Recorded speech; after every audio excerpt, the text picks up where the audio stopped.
Bonjour à tous, je suis Gilles Mancillon, je vous souhaite une excellente journée. Je voulais venir à vous très brièvement pour vous souhaiter un très joyeux Noël. J'espère que vous passez des très agréables réveillons. Enfin, en fait, généralement c'est assez familial, ça dépend des cultures bien sûr. Et je voulais faire une vidéo pour parler un petit peu de la spiritualité au travers des films de Hollywood. Alors bon, j'ai déjà un peu parlé de... Bon, c'est pas des placements de produits, c'est juste pour évoquer différents sujets qui ont déjà été traités par Hollywood. J'ai déjà parlé dans une vidéo précédente du Truman Show, c'est l'histoire comme quoi tout le monde dans votre vie, on est tous des acteurs on se reflète ce qu'on a besoin de se refléter. Je ne vais pas revenir là-dessus. Bon, il y a d'autres films très importants qui parlent de la voie spirituelle. Une autre idée, c'est que tous les jours, les énergies sont nouvelles, on se réveille dans une nouvelle journée, mais le programme de réalité, le programme de vie, lui, reste le même. C'est-à-dire que tant qu'on n'a pas maîtrisé une leçon, les choses vont se répéter.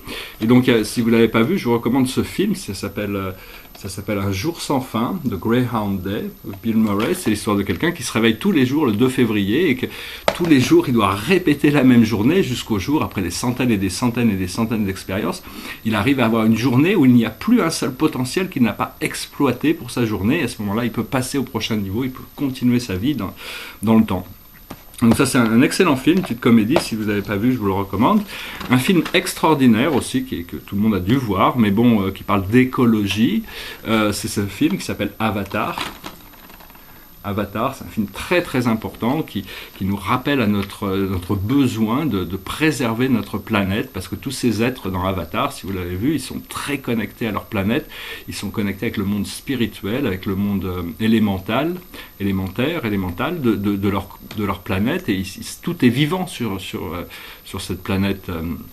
Alors qu'en réalité, ici, c'est la même chose sur la Terre, on a les mêmes genres de présence, seulement tout le monde naturel, le monde des esprits, le monde des élémentaux se sont retirés quand l'homme est arrivé avec ses machines. Donc c'est très important de voir ce film et de comprendre un petit peu le sens écologique, la connexion, reconnecter avec la nature. La nature, c'est pas quelque chose qu'on doit dominer, c'est quelque chose qu'on doit s'intégrer pour s'harmoniser avec.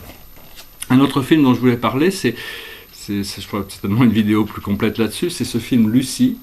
C'est un film de... Bon, c'est l'histoire de...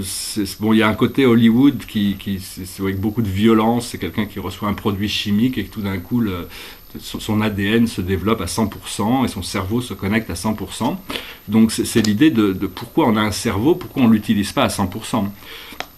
Personnellement, je dois dire que c'est aucun produit chimique, aucune situation extérieure pourra faire que notre ADN se développe et que notre cerveau se connecte. Ça dépend de nous, et c'est pas à travers, comme dans ce film où elle utilise ses pouvoirs psychiques pour tuer des gens, même s'ils sont méchants, pour martyriser, pour montrer sa puissance et tout ça.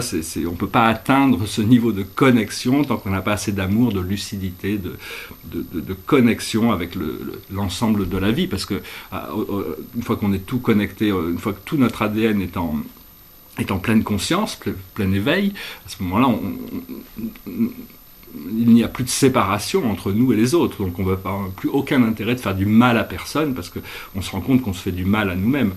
Donc voilà, l'idée était intéressante. Bon, il a abordé ça un petit peu avec le Hollywood, la violence, les armes à feu, les trucs machin, mais bon, sinon l'idée est intéressante de reconnecter son cerveau, être plus intuitif, que l'intuition et la logique, les deux cerveaux fonctionnent à plein pouvoir. Le troisième cerveau, le cérébellum, commence à se mettre en activation, le troisième œil s'ouvre, et donc c'est des choses qu'on va découvrir progressivement. Au plus on arrive à reconnecter ces parties de notre cerveau, on va devenir beaucoup plus connecté, et donc éventuellement il est possible d'utiliser tout son cerveau, hein. C'est juste que l'être humain n'en a pas besoin dans cette réalité linéaire temporelle, mais dès qu'on commence à s'élever dans les dimensions, on est obligé de reconnecter des parties de notre cerveau qui nous donnent des capacités extrasensorielles, si on peut dire.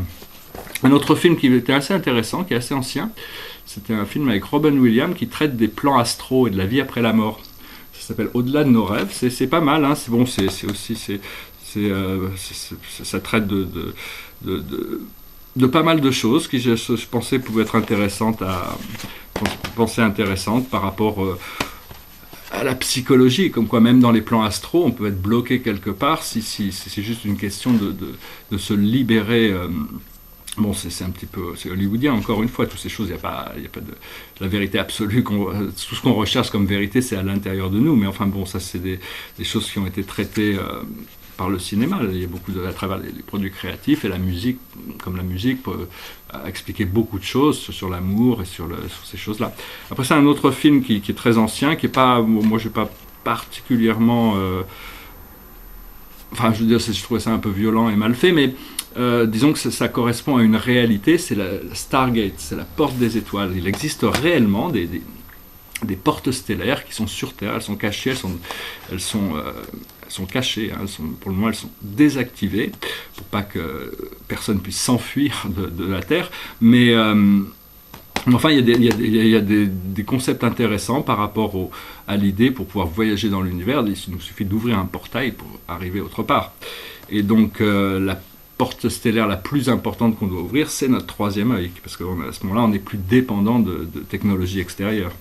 Un autre film, bien sûr, qui se rapproche par rapport à notre conscience de l'humanité, c'est la rencontre du troisième type. Bon, ça montre la rencontre bienveillante entre des extraterrestres très avancés et un tout petit groupe de la communauté humaine.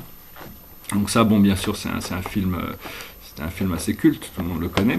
Un autre film qui est assez intéressant par rapport à une réalité spirituelle, c'est The Abyss. C'est l'Abyss, c'est des gens qui découvrent qu'il y a une société très avancée d'extraterrestres qui vivent au fond des océans mais qui ne comprennent pas toute cette violence qu'on peut faire à la surface de la Terre. C'est un peu long, mais donc ça démontre qu'il y a vraiment des communautés sous la mer qu'on n'a pas encore découvertes. Un autre film qui est intéressant, c'est ce film Cocoon, qui représente des extraterrestres qui étaient là il y a des millions d'années, mais qui n'ont pas pu rapatrier toutes les âmes qui étaient là, et donc ils reviennent les rechercher. Mais enfin, ça montre, c'est un film, c'est une comédie, c'est assez agréable. Enfin, ça présente un peu des idées sur les civilisations extraterrestres, comme celui-là aussi, Contact. Contact, c'est un film qui est tiré d'un livre de Carl Sagan, qui est assez intéressant. Donc, c'est toute une histoire. Pour moi, c'est quand même un très très bon film. Hein, donc, même si c'est toujours des erreurs dans les films qui des fois permettent on pense toujours qu'on aurait pu éviter certaines choses qui sont dites dans les films ou des petites erreurs Mais enfin bon, en général, ce film est assez bien fait, je recommande. Un autre film que j'avais trouvé très amusant sur les réalités quantiques, c'est ce film qui s'appelle Family Man, avec Nicolas Cage. C'est-à-dire, c'est un homme d'affaires très, très puissant, mais célibataire, qui se trouve dans une situation où on lui permet de voir un aperçu de sa vie s'il avait été créé une famille et s'il avait fait ce choix-là, plutôt que le choix du succès matériel et financier, faire le choix d'élever une famille. Et puis bon, il s'aperçoit que les valeurs de la qualité de vie, d'une vie simple et familiale, sont supérieures à celui de l'homme tout-puissant qu'il était avant. Un peu dans le même genre, c'est ce film Sliding Door aussi. C'est quelqu'un qui se sépare à un moment donné, pour avoir une double expérience de deux réalités parallèles. C'est-à-dire que si on fait un choix, des fois il peut y avoir quelque chose de complètement différent selon les choix qu'on fait. Et les deux derniers que je voulais montrer, c'est Dans la peau de John Malkovich, qui est quand même une bonne comédie aussi, si vous ne l'avez pas vu. C'est assez surréaliste, mais bon, ça montre que bon, il y a plein de choses à l'intérieur de nous qui sont non révélées, et des fois on peut se laisser posséder par des énergies sans le savoir. Enfin bon, c'est aussi à la sauce hollywoodienne, hein. Et bien sûr, au niveau philosophique, si on fait abstraction de toute la violence qu'il y a dedans,